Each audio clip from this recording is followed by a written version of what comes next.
This episode of Recovery is Possible is brought to you by Retreat Behavioral Health, where there are endless possibilities for recovery. Retreat provides quality care at their leading mental health and substance use treatment centers, which are designed to offer patients truly personalized and comprehensive programs that are tailored to their needs.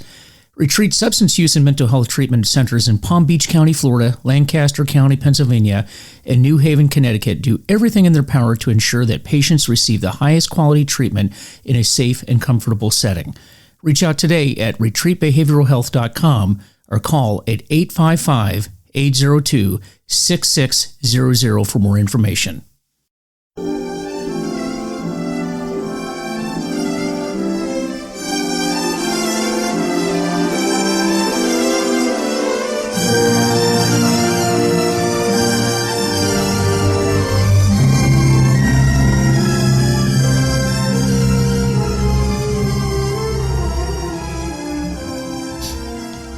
Everybody, this is Mike Van Meter, and this is Recovery is Possible. Thanks for joining me here today.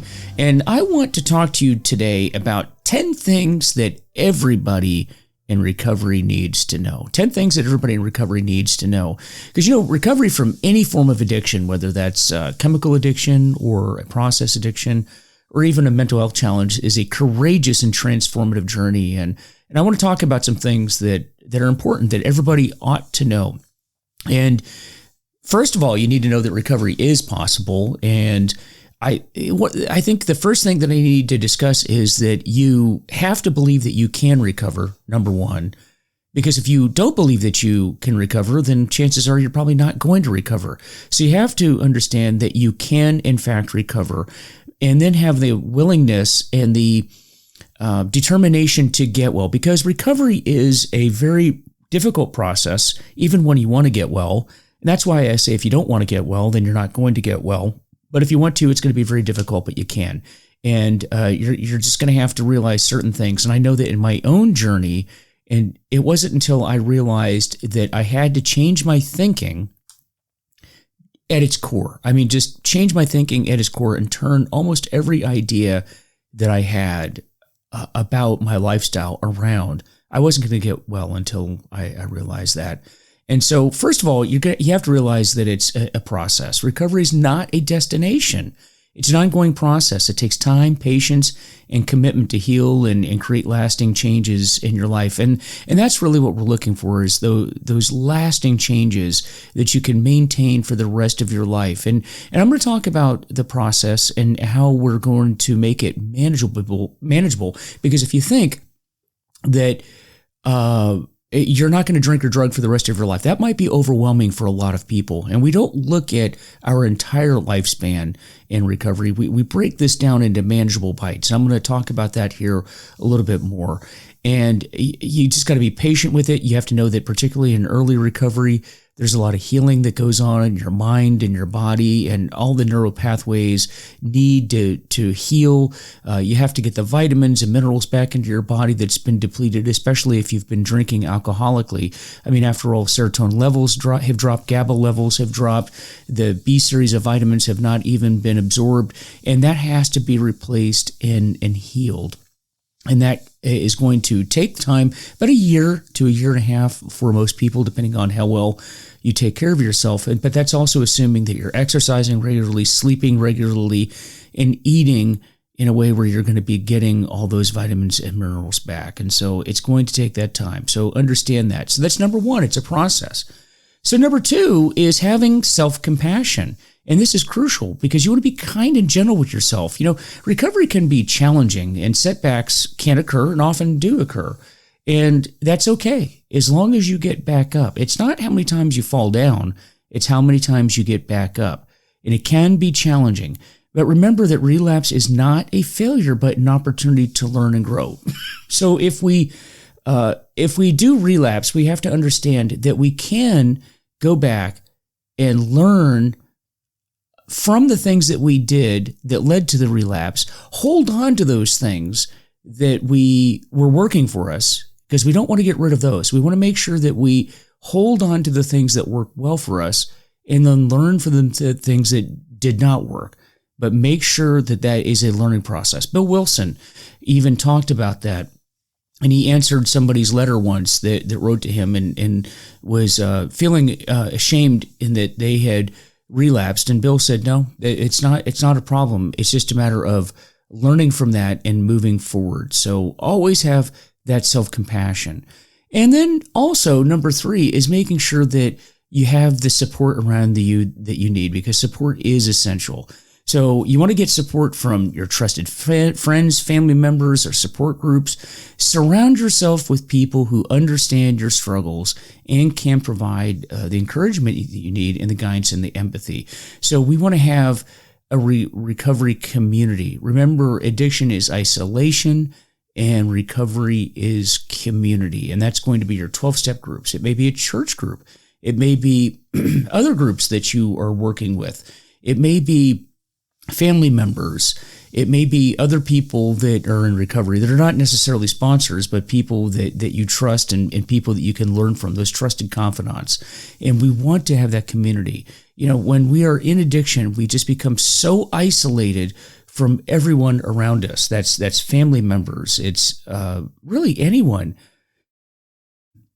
And we want to make sure that we now get into an area where we have everyone working with us towards our recovery and making sure that we are not spending large amounts of time with people that are negative and toxic, because we want to get the toxic part out of our life, because it is the resentments that lead to relapse. Resentments lead to relapse, and we want to get rid of anyone in our life that, and sometimes that can even be family members, to be honest with you. But if there are people that can create those resentments and those dark thinking patterns, we want to make sure that we can minimize that, maybe even eliminate that if possible. And along with that, number 4, we want to build that strong support network. And you want to cultivate those relationships with the people who support your recovery goals. If they're not supporting your recovery goals, if these are not people that want to see you succeed in recovery, then we want to be very careful with the amount of time that we spend with them. So you want to attend support group meetings, engage in therapy or counseling, because those are not mutually exclusive. In fact, oftentimes they go hand in hand.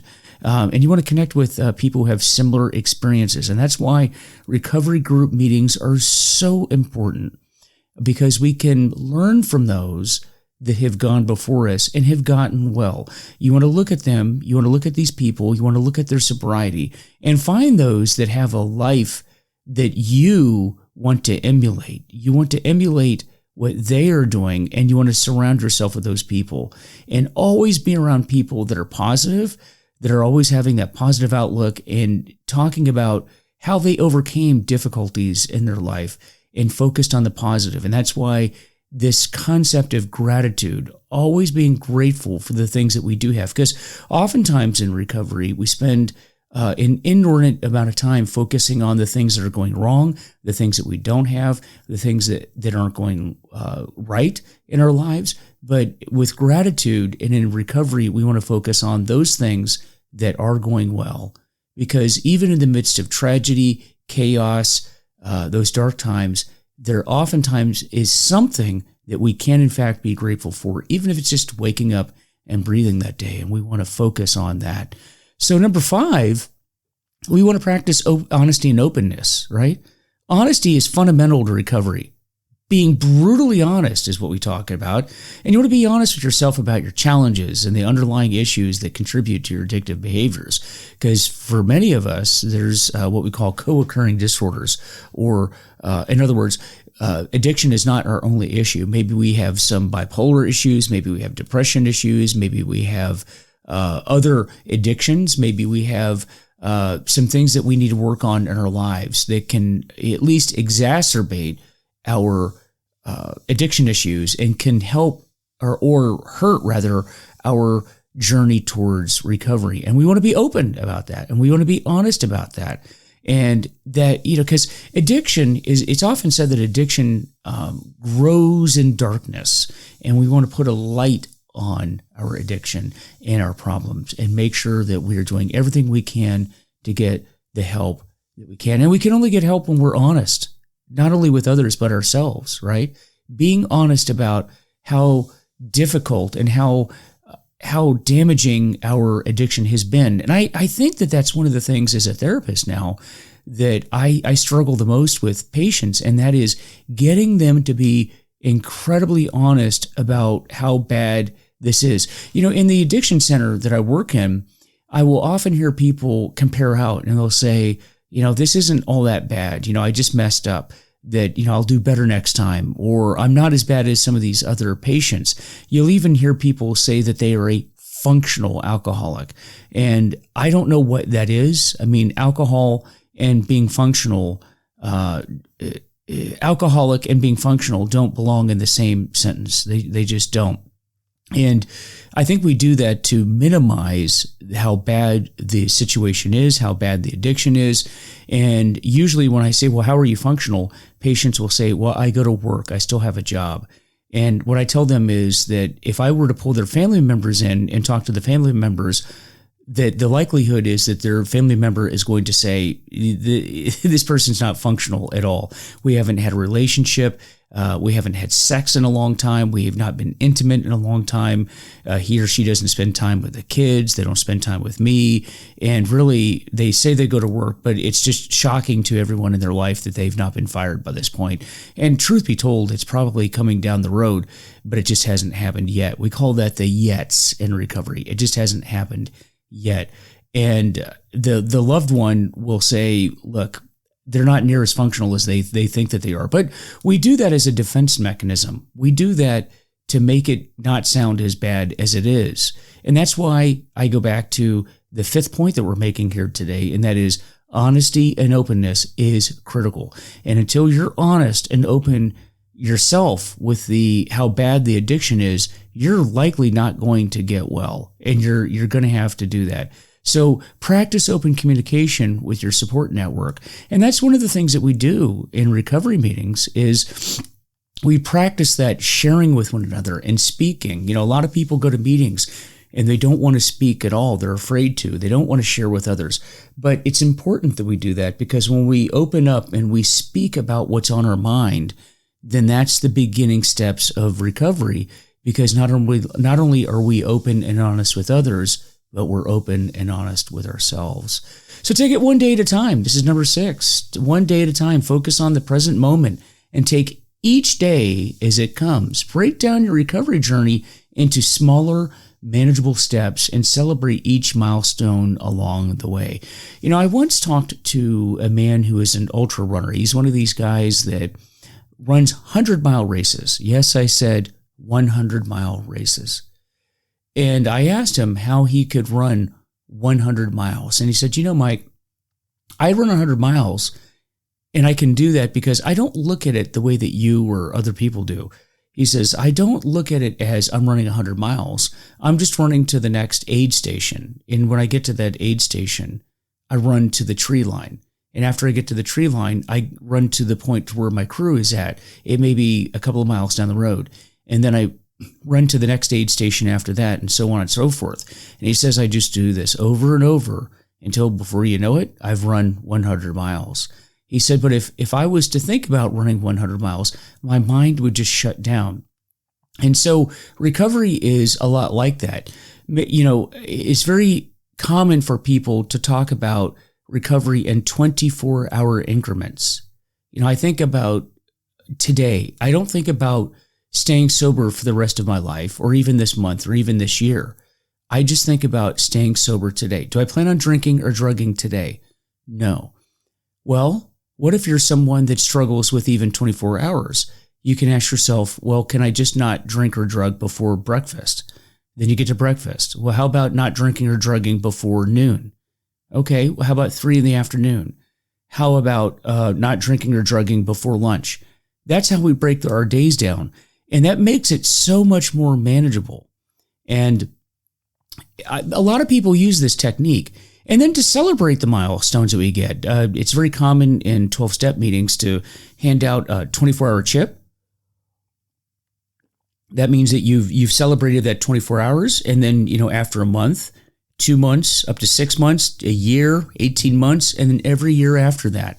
And we want to celebrate those steps because it's great for us to be able to see that we are achieving certain milestones. And you should be proud of that. It's anybody that's in recovery knows that recovery is one of the hardest things that they have ever done. And we need to celebrate these milestones. And another thing is getting these coins and celebrating people who are in recovery. It helps those that are brand new to recovery to understand and to see physically that it can be done. So we want to do that. We want to take it one day at a time, focus on the present moment, and take each day as it comes. So number 7 is identifying and addressing those triggers. It is the triggers, those things, people, places, things, situations. That's like the famous tagline. People, places, things, and situations that will, quote unquote, trigger us back to wanting to have a drink or drug, right? People, places, emotions, or those situations that may tempt you to engage in your addictive behaviors. And you want to develop strategies to cope and avoid with these triggers whenever you can. And that's why, particularly in early recovery, that first year, the first 2 years even, we want to make sure that we have a strategy, whether it be, going to a party, if it's a work-related party and we have to go, going with a sober partner, maybe a sponsor, someone that understands what you're struggling with and going with them. Maybe going to a party and having a drink with you, a glass of water, glass of ginger ale, cup of coffee, whatever the case may be.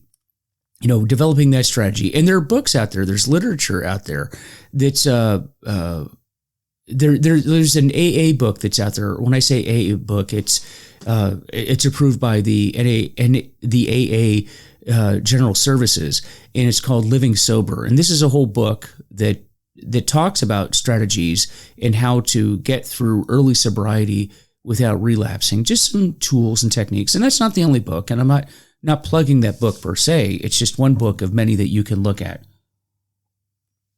So having those strategies, that's going to be very, very important. Maybe people are triggers for you. Maybe going to concerts, maybe going to football games. Those things in early recovery that we want to avoid so we don't relapse. So identify and address those triggers. So number 8, we want to develop healthy coping mechanisms. You want to find healthy ways to manage your stress, such as exercise, mindfulness, meditation, creative outlets, or engaging in hobbies that you used to enjoy. And maybe you'll discover some activities that bring you joy and fulfillment. Lately, I've picked up pickleball. Maybe you've heard of pickleball. This is the new craze going around the country, and it's a lot of fun. But it's a way that, you can take mind off of any triggers. You take your mind off of life, work, things that are distressful to you, something that can occupy your mind. And so your mind is not wandering. And because there's this saying that, free time in addicts, nothing good is going to come out of that. And I definitely agree with that. So maybe playing the guitar, playing the piano, running, exercising, many of us used to do these things. And this is a way for us to start doing that again. So developing those healthy coping mechanisms. And number 9, you want to practice self-care. And you want to make this a priority. You want to prioritize your self-care in recovery. And you want to take care of yourself physically, emotionally, and spiritually. So for my friends that say that they're functional alcoholics, and I say, no, that's not true, because you might be going to work, but you're probably not taking care of yourself physically and emotionally. And being spiritual is important too. Now, notice I didn't say religion. I said taking care of yourself spiritually, whether it's meditation, whether it's yoga, whether it's just spending time out in nature and just thinking and meditating about your life. You have to do that. And along with that, we're so abusive towards our bodies in our addiction that in recovery, we want to spend a lot of time working on taking care of our bodies. And that could be working out, diet, sleep, things like that. Now, number 10, you want to set realistic goals for yourself. The achievable goals that you can align with your recovery journey. You want to start small and gradually work your way towards bigger goals and celebrate each accomplishment, no matter how small. And it goes back to what I was talking about earlier, that, maybe it's that celebrating that 24-hour achievement and getting that coin and looking at each day as an accomplishment, because there was a period in your life where you were not able to celebrate 24 hours or reach the 24-hour goal. And particularly in those early days, we want to be grateful for and celebrate and share that with others when that occurs. So that's very, very, very important. And so we also want to stay committed to our personal growth. Recovery is not just about abstaining from addictive behaviors. It's about personal growth and self-improvement. Every day, trying to get better in some way. Some way we are improving and we are growing. And we want to use our sobriety to do as much as we can, not only for ourselves, but others. In our addiction, we were just so caught up in our addiction that it was all about us and our self-gratification and our numbing out and not feeling. And we want to be the exact opposite of that in recovery.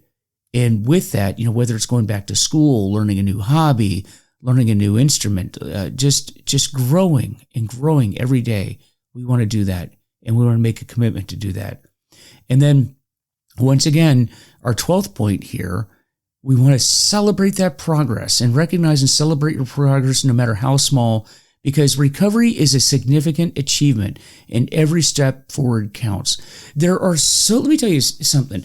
There are so few people that get into long-term recovery, that attempt to get into recovery, that you need to be very proud of that. If this is you, if you are someone that has achieved long-term sobriety, whether it's 2 years, 5 years, really the medical definition of long-term recovery is 5 years. If you've gotten past that point, you need to celebrate that because so few people have done that. But along with that, for our people that have just started out in recovering, if you're in long-term recovery, you know how difficult early recovery it is.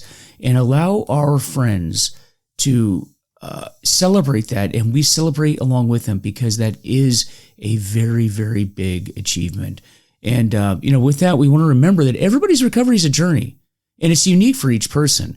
And what works for one person may not work for another. I think that it's true that people in long-term recovery tend to do certain things. People that don't get in recovery also tend to do certain things, and they tend to be in the same world spheres of one another. Meaning, generally speaking, people in recovery do things. Now, they all have a spiritual program, for example.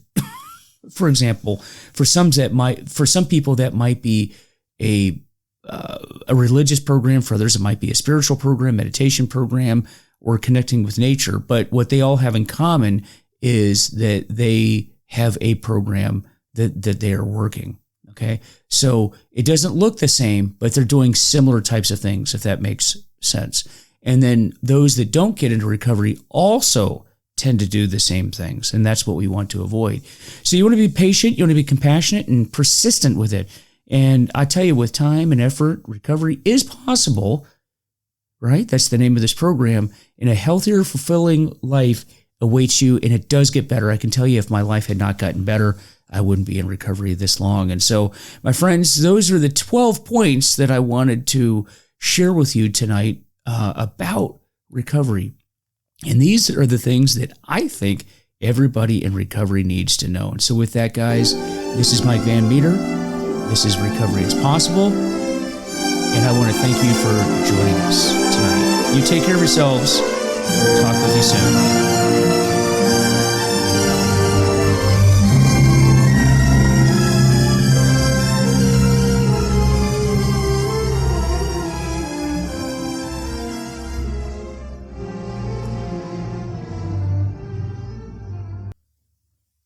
This episode of Recovery is Possible is brought to you by Retreat Behavioral Health, where there are endless possibilities for recovery. Retreat provides quality care at their leading mental health and substance use treatment centers, which are designed to offer patients truly personalized and comprehensive programs that are tailored to their needs. Retreat substance use and mental health treatment centers in Palm Beach County, Florida, Lancaster County, Pennsylvania, and New Haven, Connecticut do everything in their power to ensure that patients receive the highest quality treatment in a safe and comfortable setting.